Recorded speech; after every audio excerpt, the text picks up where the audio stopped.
ये हमारे प्राण व्यवस्थित नहीं है, इसकी जानकारी हमें कैसे होगी? म्यूट रखिए, अगर प्रश्न नहीं है तो प्लीज म्यूट रखिए। चलिए, एक प्रश्न आया था, वो डागा जी का प्रश्न आया आज कि भाई मंत्र के बारे में। ठीक है, मंत्र को ऐसे माना गया है, मननात त्रायते इति मंत्र, जो मन को तारे। मंत्र का मतलब ऐसा समझ लीजिए कि जो हमारे 5 कैमरे हैं ना, इनको कुछ वर्क देना पड़ता है ताकि ये इधर उधर भटके नहीं। तो इनको एक सब्जेक्ट दे दिया, जो जिन्नी की कहानी वगैरह से हमने समझा ना, कि आपने उसको वर्क दे दिया। तो काफी संतों का तो ये मानना है कि मंत्र उदासीन होता है, उसको उसमें कोई उसके फिर आपके विचार आगे बढ़ते नहीं है। ये हमारी जितनी साधना है हठ योग की, ये हमारी जितनी हठ योग की, मैं बार बार क्यों कर रहा हूँ कि हठ योग जो है वो स्पष्ट आपको दिखता है। आसन कर रहे हैं, प्राणायाम कर रहे हैं, मुद्रा कर रहे हैं, नादा अनुसंधान कर रहे हैं। हठ योग किसको बोलते हैं? आसन, प्राणायाम, मुद्रा, नादा अनुसंधान, इसको बोलते हैं। ये सब सामने दिखता है इसको। तो हठ योग जो है ना, ये राजयोग और स्वर योग की सीढ़ी है। ठीक है ना? राजयोग मतलब ऊपर का राजा का योग, और उसका आप भी साथ का रूप या बराबरी के ऊपर का रूप है, वो स्वर योग है। ठीक है ना?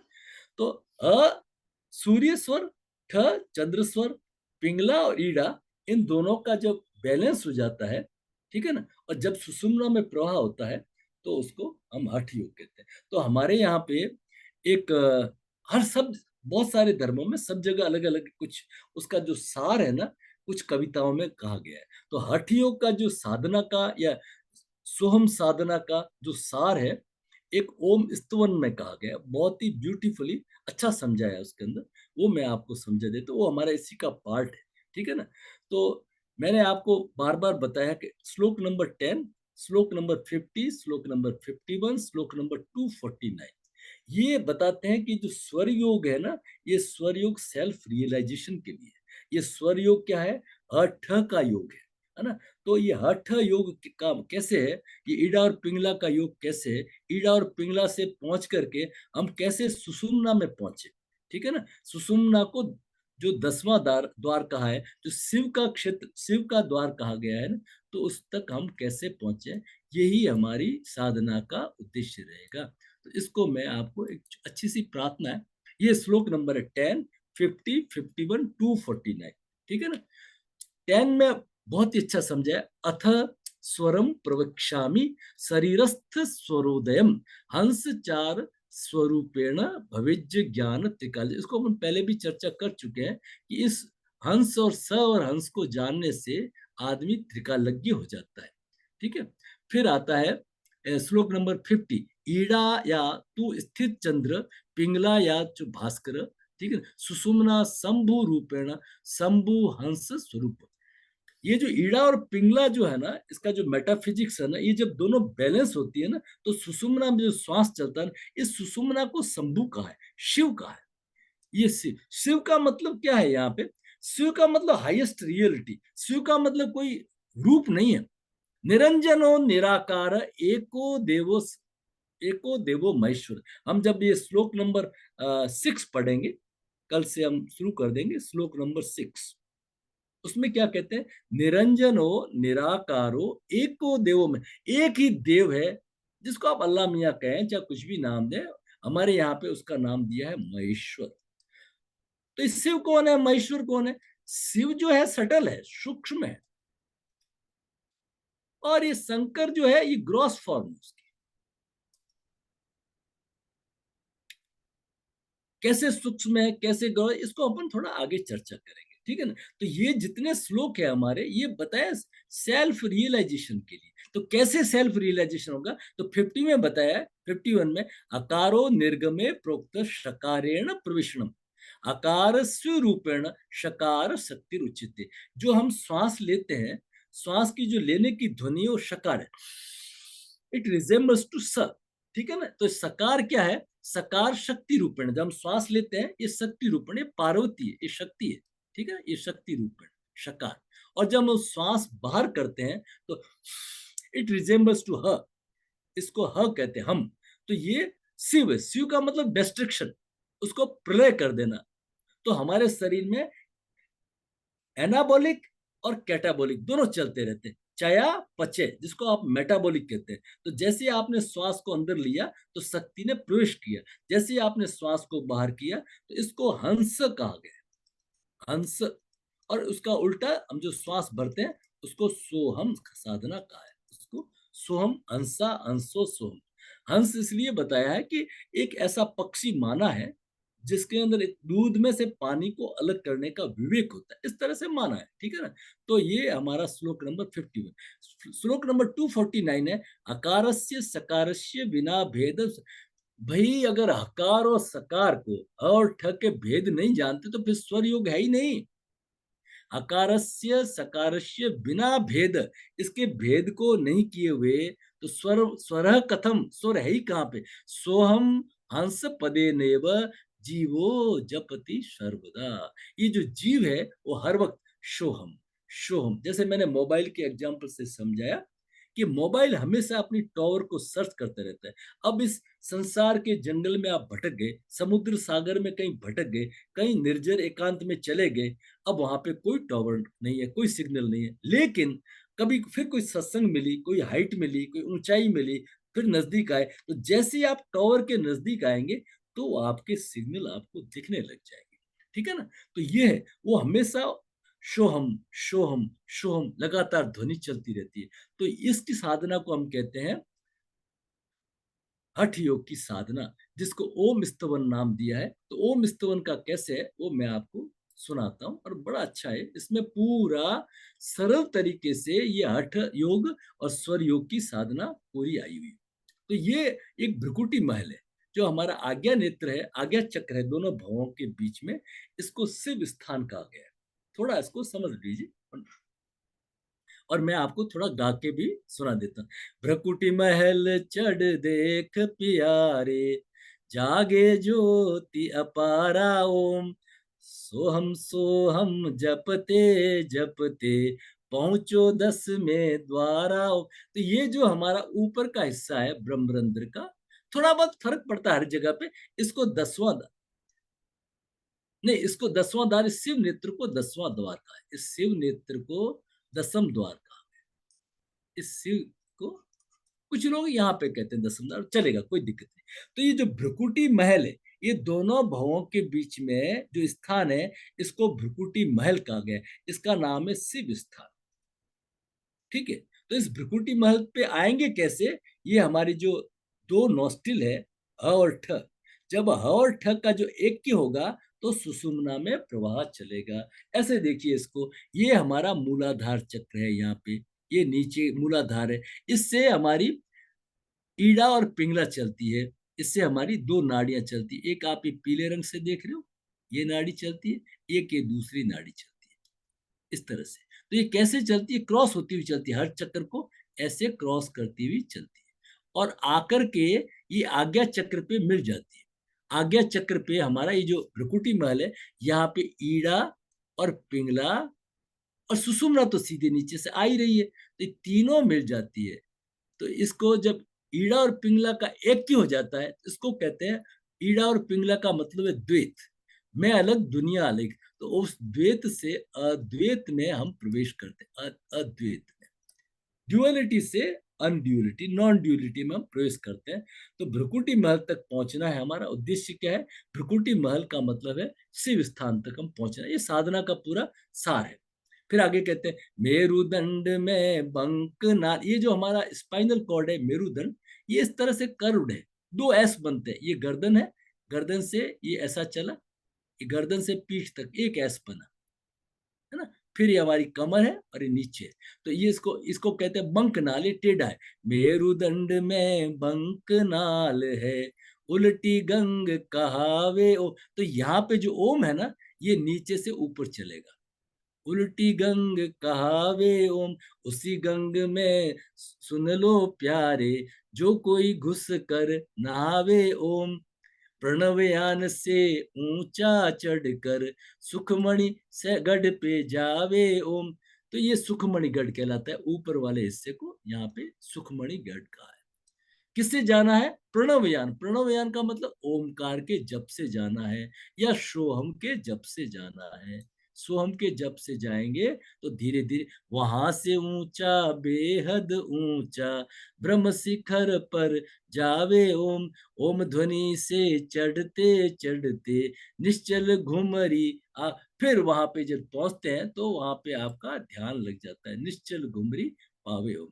अपने आप अपने में निर्विकल्प निर्वाणी ओम। शिवानंद गुरु केवल चेतन निजानंद अनादि ओम। तो इस ओम स्तवन में, ओम स्तुति के अंदर बहुत ही सरल स्तुति है, तो इसके अंदर पूरा हमारा इसका सार आ गया।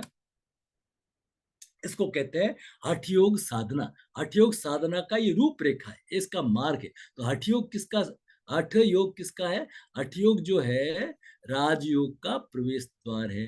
हठ योग जो है स्वर योग का प्रवेश द्वार है, उसकी सीढ़ी है। उसकी सीढ़ी को हम समझते हैं ना, इसलिए जैसे हम प्राण के बारे में नहीं जानते, हम किसके बारे में जानते हैं? हम ब्रीथ के बारे में जानते हैं, हम श्वास के बारे में जानते हैं। तो हम स्टडी किसकी करते हैं? हम श्वास की स्टडी करते हैं। श्वास की स्टडी करके हम प्राण को पकड़ेंगे, प्राण को पकड़ करके हम मन को पकड़ेंगे, मन को पकड़ने से हम आत्मा को पकड़ेंगे, और आत्मा सो परमात्मा।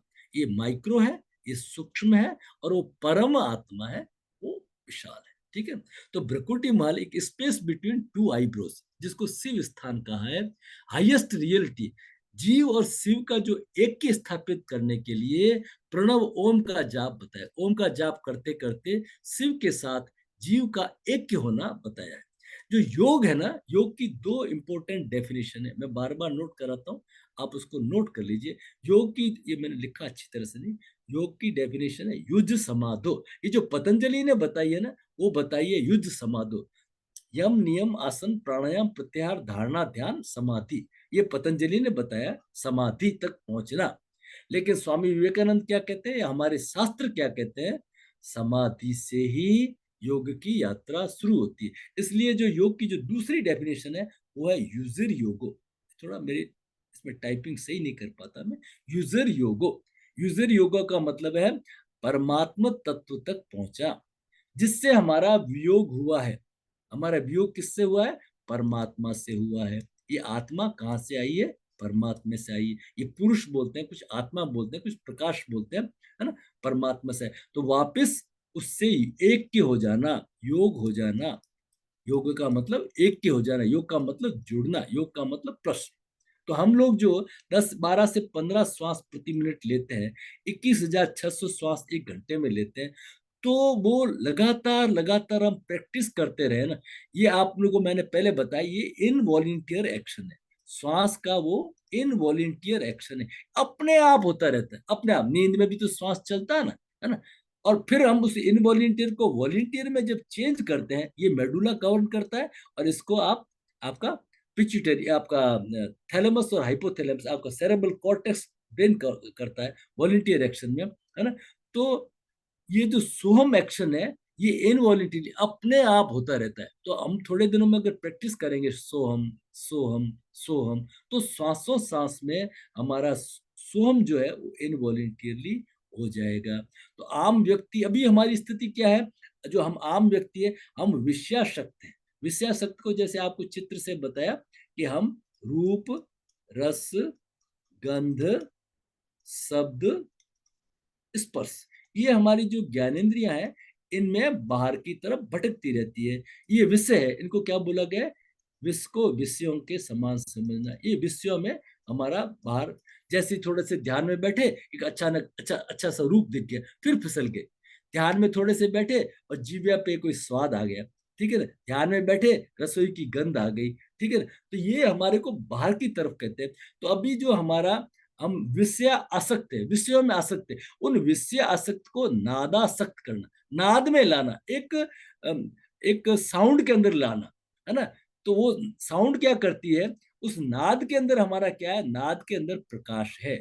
जो ज्योति जो है वो पुंज है, जो प्रकाश है वो ज्योति है, वो नाद के अंदर है। तो जैसे उन्होंने बताया, आइंस्टीन ने बताया, E equals to mc square, energy can be converted into matter and matter can be converted into energy. तो जो हमारा ये जो ज्योति है, प्रकाश है, जो ईश्वर तत्व है, जो शिव तत्व है, वो कहाँ पे है? वो नाद के अंदर है। तो हम क्या करेंगे?